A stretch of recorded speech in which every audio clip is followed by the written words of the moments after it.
Hello friends, आज हम लोग डिस्कस करेंगे फॉर्म जीएसटी ITC 02A के बारे में, जो कि पहले PDF फॉर्म आ चुका है लेकिन पोर्टल पर एनेबल नहीं हुआ था। पोर्टल पर अभी अभी रिसेंटली उसको एनेबल किया गया है। तो आज हम लोग पहले देखेंगे कि PDF फॉर्मेट जो आया था उसमें क्या है और ये किस रूल के अंतर्गत है, उस रूल को देखेंगे और उसके बाद पोर्टल पर देखेंगे कि पोर्टल पर ये फॉर्म किस तरह का है, उसमें कौन कौन सी चीज़ें फिल करनी हैं। तो आइए इसको स्टार्ट करने से पहले आपसे एक छोटी सी रिक्वेस्ट कि अगर आपने अभी तक हमारा चैनल सब्सक्राइब नहीं किया है तो कृपया सब्सक्राइब करें और बेल आइकन अवश्य प्रेस करें, जिससे हमारे अपलोड होने वाले वीडियो आपको जल्दी से जल्दी मिल सकें। पसंद आए तो लाइक करें और अपने फ्रेंड्स में शेयर भी करें, जिससे उन्हें भी इसके संबंध में जानकारी मिल सके। मैं आपको बता दूं कि मैं जीएसटी के जितने भी फॉर्म हैं उनको 1 बाई 1 करके अक्सर अपलोड कर रहा हूं, जिससे कि आपको उन सारे फार्मों के बारे में जानकारी मिल सके, क्योंकि जीएसटी पे बहुत सारे फॉर्म हैं और हर काम के लिए अलग अलग फॉर्म प्रोवाइड किया गया है। तो मैंने कोशिश की है कि लगभग जीएसटी के सभी फार्मों को अपलोड करूं, जिससे आपको उसकी विधिवत जानकारी मिल सके। तो आइए देखते हैं कि जो पहले PDF फॉर्मेट में आया था वो था फॉर्म GST ITC 02A।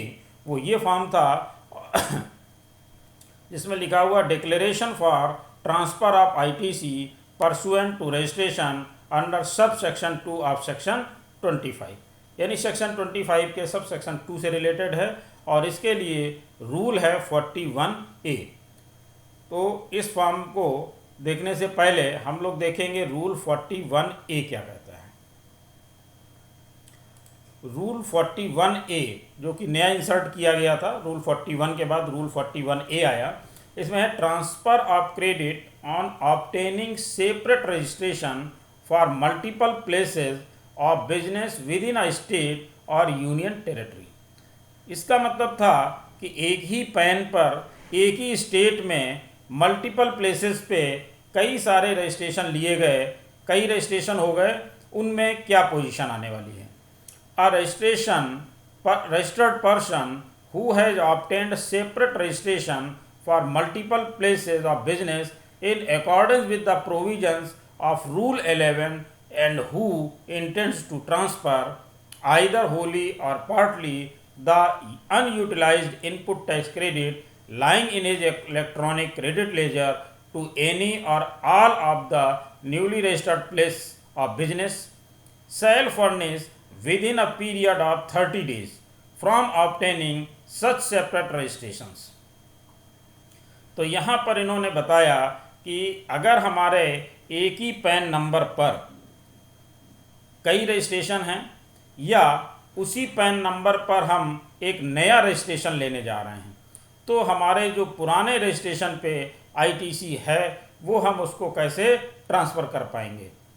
तो उसके लिए इन्होंने बताया कि चाहे हमें पूरी करनी हो या कम करनी हो, पार्शली करनी हो, उसके संबंध में कि जो भी हमारे क्रेडिट लेजर में शो हो रही है उसे हम नए रजिस्टर्ड प्लेस ऑफ बिजनेस पे जो नया रजिस्ट्रेशन ले रहे हैं उस पर ट्रांसफ़र कर सकते हैं। और उसके लिए टाइम होगा with in a period of 30 days, यानी 30 दिन के अंदर from obtaining such separate registration, यानी कि जिस दिन वो रजिस्ट्रेशन नया रजिस्ट्रेशन हमने प्राप्त किया है उसके 30 दिन के अंदर। The details in form GST ITC 02A electronically on the common portal either directly or through a facilitation centre notified in this behalf by the commissioner. तो ये जो फॉर्म GST ITC 02A है ये इलेक्ट्रॉनिकली हम common portal पर जा कर के इसको फाइल कर सकते हैं और उसमें सारी डिटेल्स सबमिट कर सकते हैं, या फिर हम फैसिलिटेशन सेंटर के द्वारा भी ये काम कर सकते हैं। Provided that the input tax credit shall be transferred to the newly registered entities in the ratio of the value of assets held by them at the time of registration. तो इसमें एक चीज़ और भी बताई कि जो भी हमारा इनपुट टैक्स क्रेडिट है उसमें से हम कितना ट्रांसफ़र कर पाएंगे, जितना भी हमारी फर्म में टोटल असेट्स है उस, और जब हम नई फर्म खोलते हैं उसमें हमारी टोटल असेट्स कितनी है उसके रेशियो में। मान लीजिए कि हमारी जो पुरानी फर्म है उसमें 5 करोड़ रुपए की टोटल असेट्स है और जो नई फर्म हम खोलने जा रहे हैं उसमें हमारी टोटल असेट्स 1 करोड़ रुपए की है। इसका मतलब ये हुआ कि हम उसका 20% ट्रांसफ़र कर पाएंगे। Explanations for the purpose of this sub rule it is hereby clarified that the value of assets means the value of the entire assets of the business whether or not input tax credit has been availed thereon. तो ये इन्होंने explanation दे दिया जो कि मैंने आपको पहले ही clear किया। नेक्स्ट क्या है, the newly registered person transferee shall on the common portal accept the details so furnished by the registered person यानी transferor and upon such acceptance the unutilised input tax credit specified in form GST ITC 02A shall be credited to his electronic credit ledger। इसका मतलब ये है कि जो भी हम amount transfer करेंगे उसको जो नई फर्म है वो जब तक एक्सेप्ट नहीं करेगी तब तक वो अमाउंट ट्रांसफ़र नहीं होगी। इसका मतलब ये है कि यहाँ से हम इस फॉर्म को अपलोड करेंगे और उसके बाद उसके द्वारा उसको एक्सेप्ट किया जाएगा और वो अमाउंट आईटीसी की ट्रांसफ़र हो जाएगी। तो ये है फॉर्म GST ITC 02A के बारे में। अब हमारे पास कुछ क्वेश्चन भी हैं, जैसे कि एक बात ये कि इस फॉर्म की ज़रूरत क्यों है। ये काम तो हम ऐसे भी कर सकते हैं कि जब हम नई फर्म खोल रहे हैं, नई फर्म हमने खोली तो पुरानी फर्म से मैंने जो हमारे पास हेल्ड इन स्टॉक था उसको हमने दूसरी फर्म का मतलब जो नई फर्म खोली उसमें उसकी सेल दिखा दी और जब हम अपनी इस फर्म से उसको सेल काटेंगे तो उस फर्म में क्या होगा, उसके 2A में रिफ्लेक्ट करेगा और वो आईटीसी का क्लेम कर लेगा। इस तरह भी कर सकते हैं। तो फिर इस फॉर्म की ज़रूरत क्यों पड़ी? ऐसा नहीं है। ऐसा इसलिए नहीं है कि जब हम इससे उसमें सेल काटेंगे तो हमें उसमें सेल में प्रॉफिट भी शो करना पड़ेगा और अननेसेसरी हम अपनी फर्म में अपना टर्नओवर भी एक्सीड कर लेंगे। ट्रांसफ़र तो हो जाएगा लेकिन अननेसेसरी हमारा जो टर्नओवर है वो एक्सीड कर जाएगा उतने अमाउंट से। दूसरी चीज़ ये है कि हम उसको सेम अमाउंट पे ट्रांसफ़र हमें करना है लेकिन हम जब उसको सेल दिखाएंगे तो हमें उसमें प्रॉफिट भी शेयरिंग करनी पड़ेगी। तो इसलिए हमें ऐसा नहीं करना चाहिए। इसलिए ये फॉर्म एग्जिस्ट किया गया कि पोर्टल पे लाया गया कि इसके माध्यम से हम इसको ट्रांसफ़र कर पाएँ जिससे ये प्रॉब्लम ना आए। अब हम देखते हैं कि पोर्टल पे जो फॉर्म आया है वो कैसा है।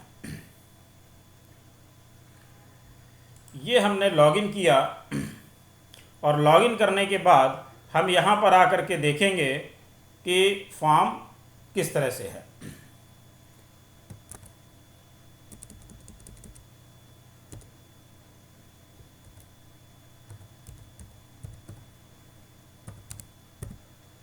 यहाँ पर यूज़र नेम उसके बाद पासवर्ड डालेंगे और इसके बाद कैप्चा।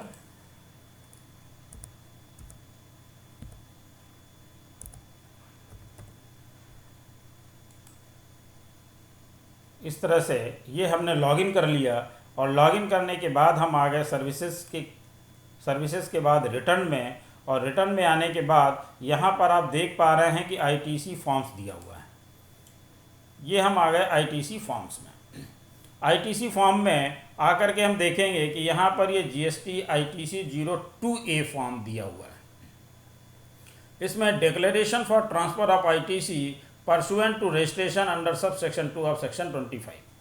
अब यहाँ पर ये दिया ट्रांसफ़र ITC और एक दिया हुआ है टेक एक्शन। तो पहले हम देखते हैं ट्रांसफ़र ITC।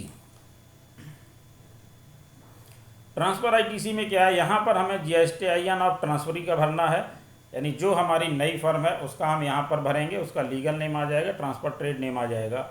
और इसके बाद यहाँ पर आकर के हम देखते हैं amount of matched ITC available. तो यहाँ पर जो ITC हमारे पास अवेलेबल है वो शो हो रही है और यहाँ पर amount of matched ITC to be transferred हमें कितनी आईटीसी ट्रांसफ़र करनी है वो यहाँ पर हम अमाउंट लिख करके ट्रांसफ़र कर सकते हैं।